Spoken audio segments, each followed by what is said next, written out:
નમસ્તે ફ્રેન્ડ્સ, મિતાસ કિચનમાં તમારું સ્વાગત છે। આજે આપણે બનાવશું મગની દાળની કચોરી। એના માટે આપણે 1 ચમચી કઢાઈમાં તેલ મૂક્યું છે। અંદર હિંગ નાખશું અને આ મેં અધકચરી પેસ્ટ વાટેલી છે। એમાં 1 ચમચી વરિયાળી, 1 ચમચી ધાણા આખા, 1 નંગ લીલું મરચું અને 1 ઇંચ આદુનો ટુકડો નાખીને અધકચરું વાટી લીધું છે। તે સાતળશું। હવે તેમાં 2 ચમચી ચણાનો લોટ નાખશું। તેને ધીમા ગેસ ઉપર થોડીક વાર સાતળશું। હવે તેમાં મગની દાળ 3 કલાક પલાળી દીધી છે, અડધી વાટકી, અને તેને મિક્સરમાં અધકચરી દળી લીધી છે, તે નાખશું। હવે તેમાં 5 ચમચી હળદર, 2 ચમચી ધાણા જીરું પાવડર, 2 નાની ચમચી ખાંડ,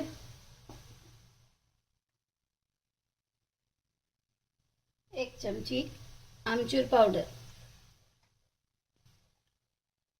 અને સ્વાદ પ્રમાણે મીઠું નાખી મગની દાળ ચડે ત્યાં સુધી તેને કૂક કરશું।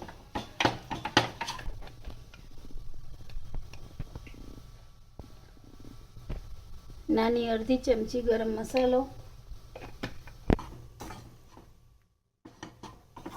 આ દાળના મિશ્રણને સતત હલાવતા રહેવાનું છે।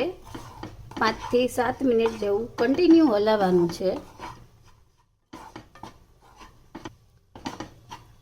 આ રીતનું થઈ જાય એટલે આપણે ગેસ બંધ કરી તેને બીજા વાસણમાં કાઢી લેશું। મરી નાખશું અને પછી આના ગોળા વાળી લેશું।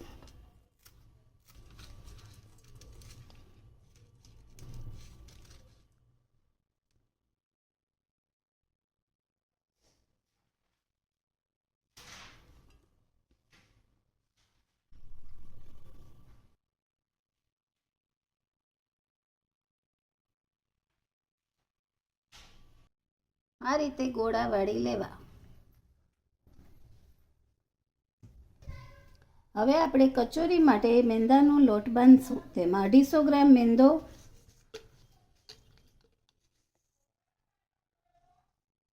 નાની ચમચી અજમો,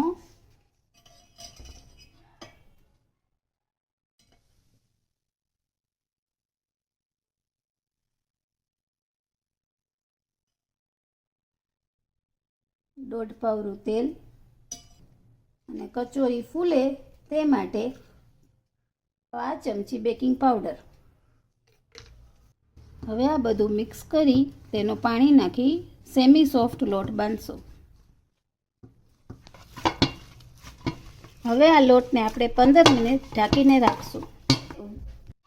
હવે આપણે કચોરી સાથે ચટપટી ખવાતી આમચૂરની ચટણી બનાવશું। તેના માટે 1 નાની વાટકી ગોળ ખમણી લીધો છે, તેમાં અડધી વાટકી પાણી નાખશું અને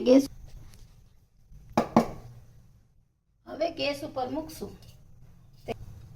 તેમાં 1 ચમચી કાશ્મીરી લાલ મરચું,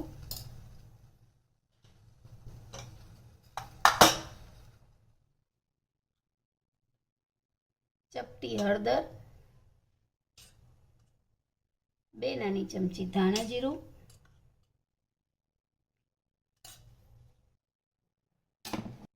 સ્વાદ પ્રમાણે મીઠું,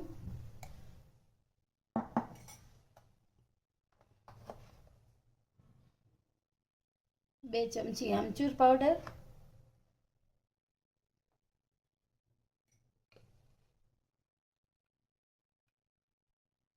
નાની અડધી ચમચી ગરમ મસાલા પાવડર, ચપટી ચાટ મસાલો,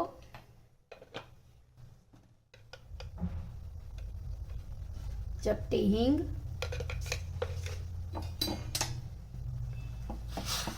હવે ગોળ ઉકળશે ત્યાં સુધી આપણે તેને હલાવશું। ગેસ ધીમો રાખો। આ ચટણી કચોરી, સમોસા કે તમે કોઈ પણ ચાટમાં ખાઈ શકો છો, બહુ જ સરસ લાગે છે। આ રીતની ઉકળે એટલે ગેસ બંધ કરી દેવો અને ઠંડી થશે એટલે હજી થોડી ઘટ થશે આ ચટણી.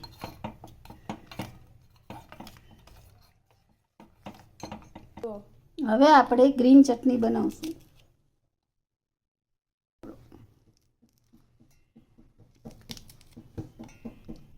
એના માટે આપણે તીખા લીલા મરચાં,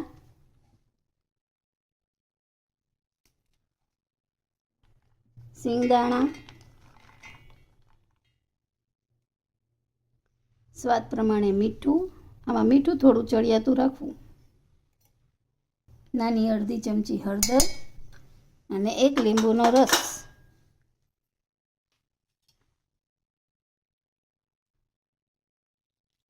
હવે આપણે જાર બંધ કરી પલ્સ મોડ ઉપર પીસી લેશું. આ રીતે અધકચરું થઈ જાય પછી ચમચીથી પાછું હલાવી પાછી ચટણી વાટી લેવી. હવે આપણે કચોરી વાળી લેશું. તેના માટે લોટ જરા કેળવી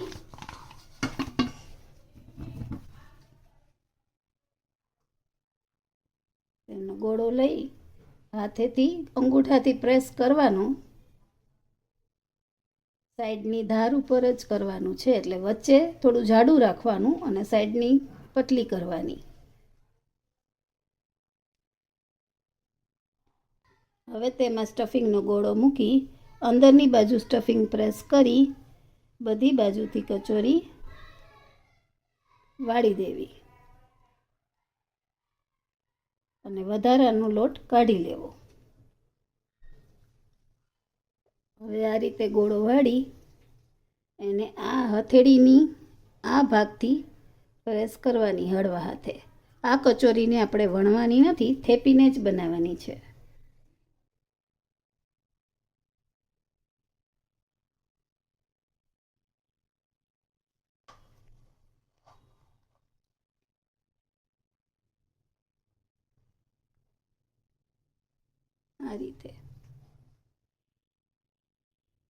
આ રીતે આપણે બધી કચોરી વાળી લેશું.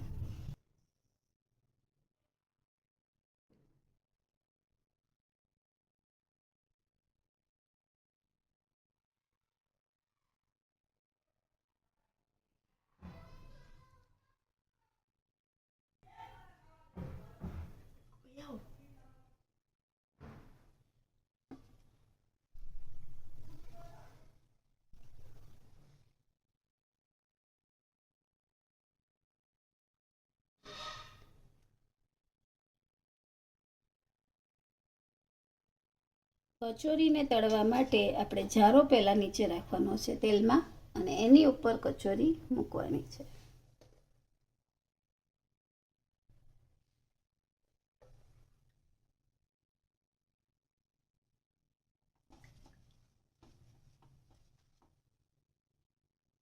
અને સાવ ધીમા ગેસ ઉપર કચોરી તેની જાતે ન ફૂલે ત્યાં સુધી તેને ધીમા ગેસ ઉપર જ થવા દેવાની છે.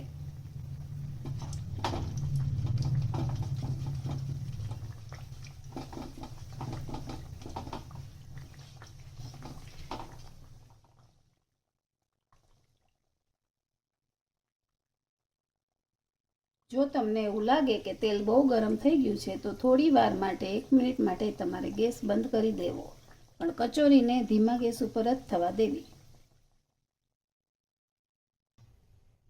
આ રીતે ગોલ્ડન બ્રાઉન થાય ત્યારે કચોરી કાઢી લેવી.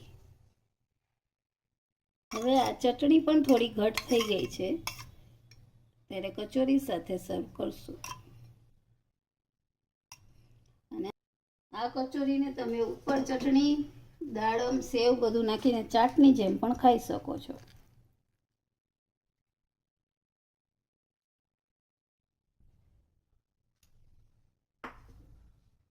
તો તૈયાર છે આપણી મગની દાળની સ્વાદિષ્ટ કચોરી.